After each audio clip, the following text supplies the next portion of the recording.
Posterior pituitary gland के hormones के बारे में पढ़ते हैं। इसके हार्मोन्स को सीखने के लिए आपने सिंपल एक निमोनिक याद रखना है। वो निमोनिक कुछ इस तरह है कि उसका ओरिजिन के बारे में भी डिस्कस है। सोप का निमोनिक आपने याद रखना है। सोप के निमोनिक के बारे में कुछ इस तरह है कि एस से आता है supra optic nuclei, supra optic nuclei. O से आता है ऑक्सीटोसिन। ए से हमारे पास एडीएच और पी से पैरा वेंट्रिकुलर न्यूक्लियाई। अच्छा, अभी सुप्रा ऑप्टिक न्यूक्लियाई जो है, सुप्रा ऑप्टिक न्यूक्लियाई हमारे पास एडीएच की सिक्रीशन करता है और ऑक्सीटोसिन जो है वो पैरावेंट्रिकुलर न्यूक्लियाई से आता है। ये सुप्रा ऑप्टिक न्यूक्लियाई और पैरावेंट्रिकुलर न्यूक्लियाई दोनों जो हैं ये हाइपोथैलेमस की न्यूक्लियाई हैं, जहाँ से ये दो हार्मोन्स बनती हैं और उन हार्मोन्स के बनने के बाद उनकी सिक्रीशन होती है किसको? पोस्टीरियर पिट्यूटरी ग्लैंड को। अभी हाइपोथैलेमस से इन दोनों का बनना किसके ज़रिए ये आके जाके वहाँ पर पोस्टीरियर पिट्यूटरी में स्टोर होते हैं। ये प्रोटीन है, उस प्रोटीन का नाम है न्यूरोफाइसिन। न्यूरोफाइसिन एक प्रोटीन है, वो क्या करता है इन प्रोटीन को, वो प्रोटीन की वजह से, इस प्रोटीन की वजह से ये हार्मोन इसमें स्टोर्ड हो जाते हैं और ये हार्मोन यहाँ से कैरी कर लेता है पोस्टीरियर हाइपोथैलेमस से पोस्टीरियर पिट्यूटरी को। अभी हम पहला हार्मोन पढ़ते हैं जो सिक्रीट होता है, कौन से? सुप्रा ऑप्टिक न्यूक्लियाई से। उसका नाम है anti diuretic hormone. Anti diuretic hormone नाम से ही जाहिर है। एंटी का लफ्ज़ क्या मतलब है? एंटी का मतलब है अगेंस्ट। जो हार्मोन अगेंस्ट हो डायूरिसिस के, उस हार्मोन का नाम एंटी डायूरेटिक हार्मोन है। अगेंस्ट डायूरिसिस मीन्स जो वाटर के रिलीजिंग, वाटर की एक्सक्रीशन के अगेंस्ट हो, इसका नाम एंटी डायूरेटिक हार्मोन है। इसका दूसरा नाम है वेसोप्रेशन। इसे वेसोप्रेशन क्यों कहते हैं? इसे वेसोप्रेशन इसलिए कहती हैं क्योंकि वेसो मीन्स वेसल, क्योंकि ये वेसल को प्रेस करता है, वेसल को कंप्रेस करता है।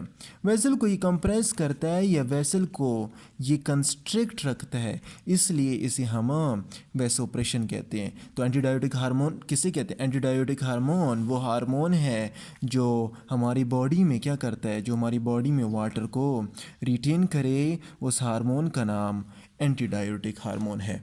अभी वाटर को किस तरह रिटेन करते हैं? क्वेश्चन अराइज होता है कि एंटीडायूरेटिक हार्मोन वाटर को किस तरह, एंटीडायूरेटिक हार्मोन हमारे पास जब सिक्रीट होता है, ये इसकी सिक्रीशन होने के बाद ये जाएगा कहाँ को? ये हमारे पास जाएगा किडनी को, और किडनी में सीधा दो ट्यूब्यूल्स हैं।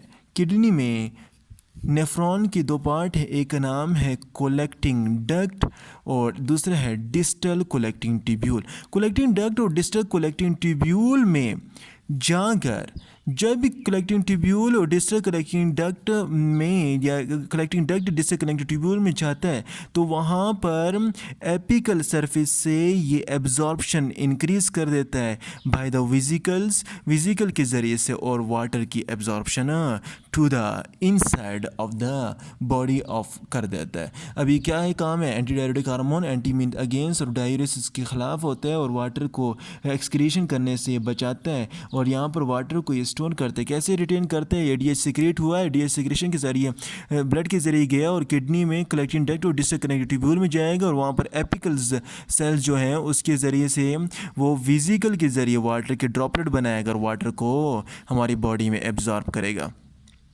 वेसोप्रेशन में क्या करता है? वेसोप्रेशन में हमारे पास वेसल को कब इम्प्रेस करता है? जब हमारी बॉडी में ब्लड वेसल्स कम हो, जब ब्लड फ्लो कम हो।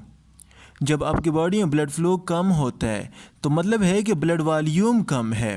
जब ब्लड वॉल्यूम कम है तो ब्लड वॉल्यूम कम होने की वजह से, ब्लड वॉल्यूम कम होने की वजह से डिफरेंट साइनस रिसेप्टर्स हैं या स्ट्रेच रिसेप्टर हैं, कहाँ पर पाए जाते हैं? स्ट्रेच रिसेप्टर, मुख्तलिफ रिसेप्टर हैं, वो एक्टिवेट होंगे। ये stretch receptor carotid arc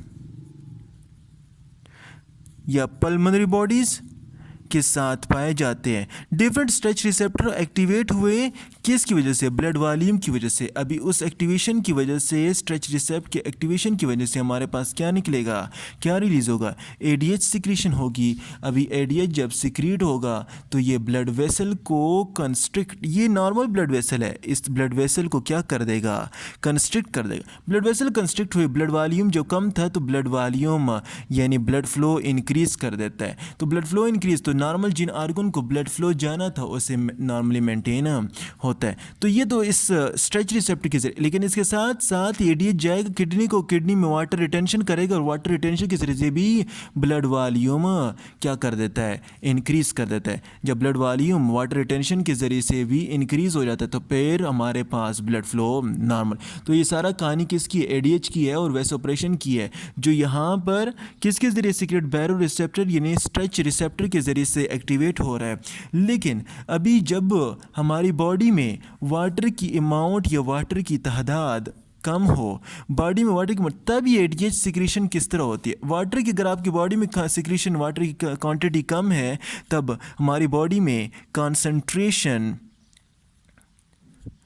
of fluid change होती है। अभी कॉन्सेंट्रेशन ऑफ फ्लूइड चेंज होने के साथ हमारे पास एडीएच सीक्रेट होता है। जब हमारे पास फ्लूइड क्या हो? कॉन्सेंट्रेटेड हो।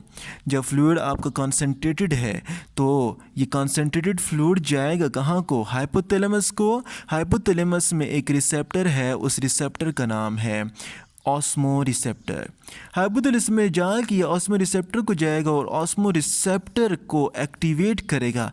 जो ही concentrated flow of blood osmo receptor को पहुंचे तो ऑस्मोस रिसेप्टर हमारे पास क्या होगा? ये हमारे पास श्रिंक हो जाएगा और ये पोस्टीरियर पिट्यूटरी को एक्टिवेट करेगा कि क्या सीक्रेट करो? एडीएच सीक्रेट करो।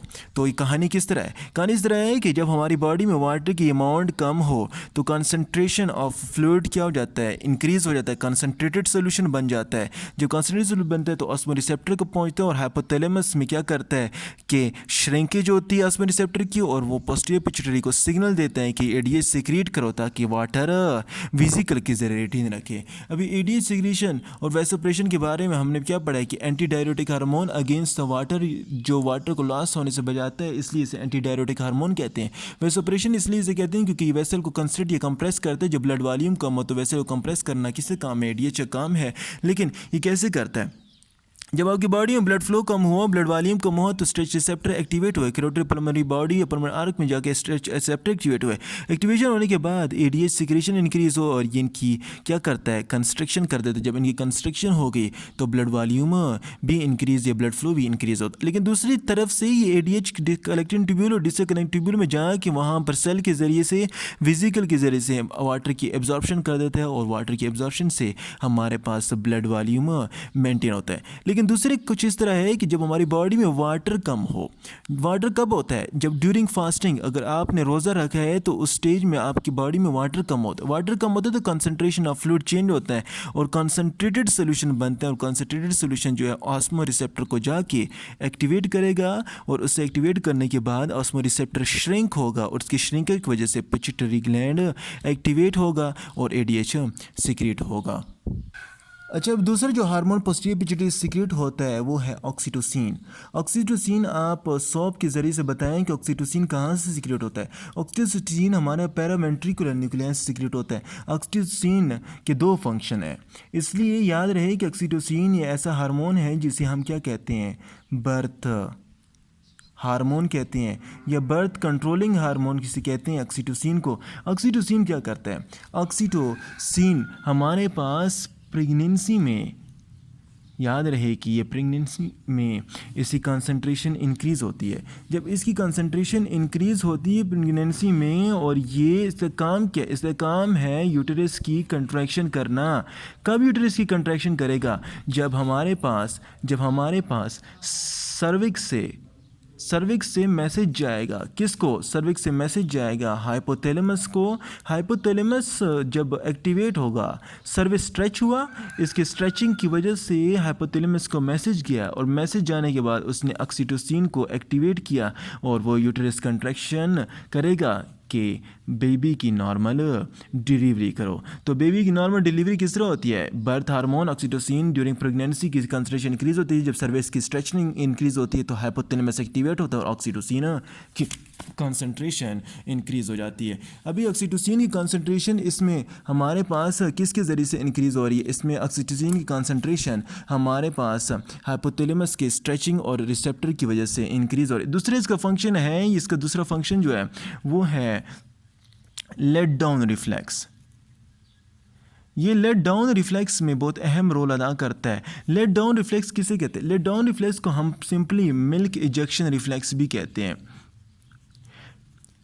मिल्क इजेक्शन रिफ्लेक्स में क्या होता है? मिल्क इजेक्शन रिफ्लेक्स में कुछ यूँ होता है कि जब बेबी सकलिंग करेगा, जितनी ज़्यादा सकलिंग होगी, जब बेबी सकलिंग करेगा तो बेबी सकलिंग होने की वजह से हाइपोथैलेमस एक्टिवेट होगा। हाइपोथैलेमस पोस्टीरियर पिट्यूटरी को एक्टिवेट करेगा कि क्या सीक्रेट करो, ऑक्सीटोसिन सीक्रेट करो। और वो ऑक्सीटोसिन सिक्रीशन होने के बाद ऑक्सीटोसिन क्या करता है? ऑक्सीटोसिन हमारे पास एल्विलाई ऑफ डक्ट में जाएंगे, एल्विलाई ऑफ डक्ट को एक्टिवेट करेंगे। अब जो एल्विलाई ऑफ डक्ट एक्टिवेट हुए हैं और वहाँ से मिल्क को इजेक्ट करेंगे टूवर्ड निपल की तरफ इजेक्ट करेंगे। तो ये काम किसका है? ये काम ऑक्सीटोसिन का है। किस तरह? बेबी सकलिंग के ज़रिए से मिल्क इजेक्शन रिफ्लेक्स एक्टिवेट होता है, हाइपोथैलेमस स्टिमुलेट होता है और ऑक्सीटोसिन निकला और ऑक्सीटोसिन एल्विलाई डक्ट के ज़रिए से मायो एपिथेलियल सेल्स उसमें होते हैं ब्रेस्ट में, और इन सेल की वजह से वहाँ से ब्लड, वहाँ से मिल्क इजेक्ट करते हैं टूवर्ड निपल ताकि नॉर्मल लेट डाउन हो। तो ये एक ऑक्सीटोसिन होने पड़े और पोस्टीरियर पिट्यूटरी ग्लैंड का दूसरा हार्मोन था anti diuretic hormone. And this was all about posterior pituitary gland.